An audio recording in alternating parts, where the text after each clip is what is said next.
Hello friends, તમારું સ્વાગત છે મારા કિચનમાં।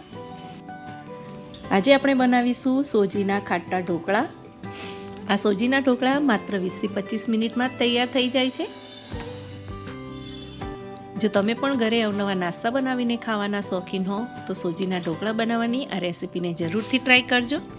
અને રેસીપી સારી લાગે તો લાઈક, કમેન્ટ અને શેર કરવાનું ન ભૂલતા। તો ચાલો બનાવીએ સોજીના ઢોકળા।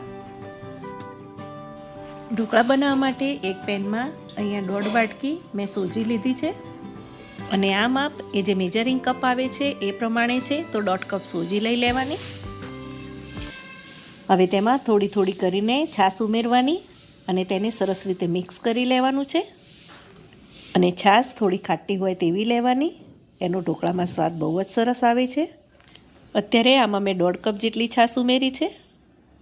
પહેલાં તેને મિક્સ કરી લઈશું અને પછી જરૂર જણાય તો બીજી છાશ ઉમેરીશું।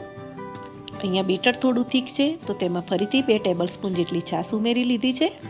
તેને સરસ રીતે મિક્સ કરી લેવાનું અને બેટરની કન્સિસ્ટન્સી આ પ્રમાણે થાય એટલે તેને આપણે ઢાંકી અને 10 મિનિટ માટે રેસ્ટ આપવા માટે મૂકી દેવાનું છે। 10 મિનિટ પછી તમે જોઈ શકો છો કે બેટર થોડું થીક થઈ ગયું છે, તો તેમાં 1 ટેબલસ્પૂન આદુ, લસણ અને મરચાંની પેસ્ટ ઉમેરી દો। સ્વાદ અનુસાર મીઠું,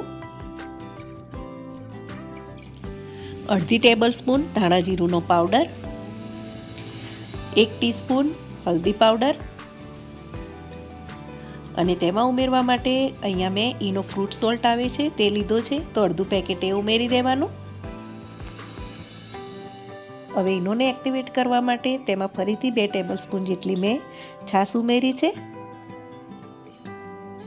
છાશ ઉમેર્યા પછી એક જ ડિરેક્શનની અંદર 2 થી 3 મિનિટ જેવું ચલાવી લેવાનું અને આ પ્રોસેસથી ઢોકળા એ સરસ પોચા બને છે।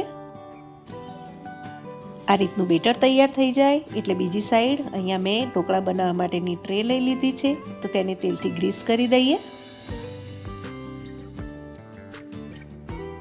હવે આ તૈયાર કરેલા બેટરને એ ડીશની અંદર ઉમેરી લેવાનું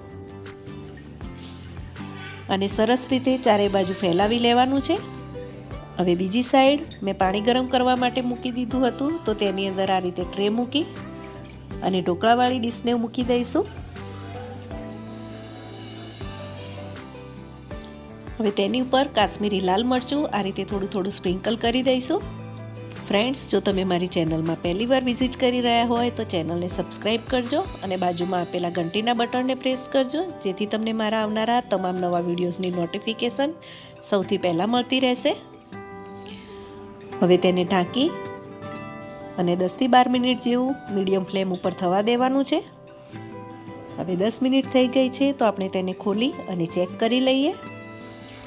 આ રીતે ચેક કરતા તમે જોઈ શકો છો કે કાંટો સરસ ક્લીન આવ્યો છે, તો તેની ઉપરનો વઘાર તૈયાર કરી લઈએ। તો તેની માટે 2 ટેબલસ્પૂન જેટલું તેલ લઈ લો, તેમાં 1 ટીસ્પૂન જેટલી રાઈ ઉમેરી અને સફેદ તલ ઉમેરી દો। રાઈ અને તેલ તતડવા લાગે એટલે તેમાં મીઠા લીમડાના પાન ઉમેરી અને આ તૈયાર થયેલા વઘારને ઢોકળાની ઉપર આ રીતે સરખી રીતે ફેલાવી દેવાનો।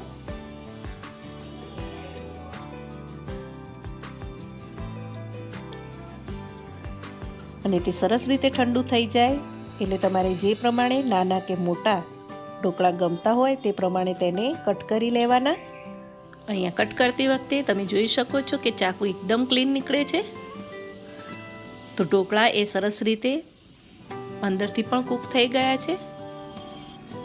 તે સરસ રીતે ઠંડા થઈ જાય એટલે તેને આ રીતે ડીશથી અલગ કરી લેવાના।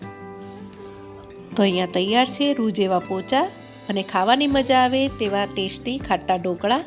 તો તેને આપણે એક સર્વિંગ પ્લેટની અંદર નીકાળી દઈએ। આ ઢોકળાને તમે ગ્રીન ચટણી, ટામેટો કેચઅપ કે પછી આંબલીની ખાટી મીઠી ચટણીની સાથે પણ ખાઈ શકો છો અને બાળકોને લંચ બોક્સમાં પણ આપી શકો છો। તો તમે પણ ઢોકળા બનાવવાની આ રેસીપીને એકવાર જરૂરથી ટ્રાય કરજો અને રેસીપી સારી લાગી હોય તો લાઈક, કમેન્ટ અને શેર કરવાનું ન ભૂલતા। અને આવી જ એક નવી હેલ્ધી અને ટેસ્ટી રેસીપી સાથે આપણે ફરીથી મળીશું। Thank you for watching.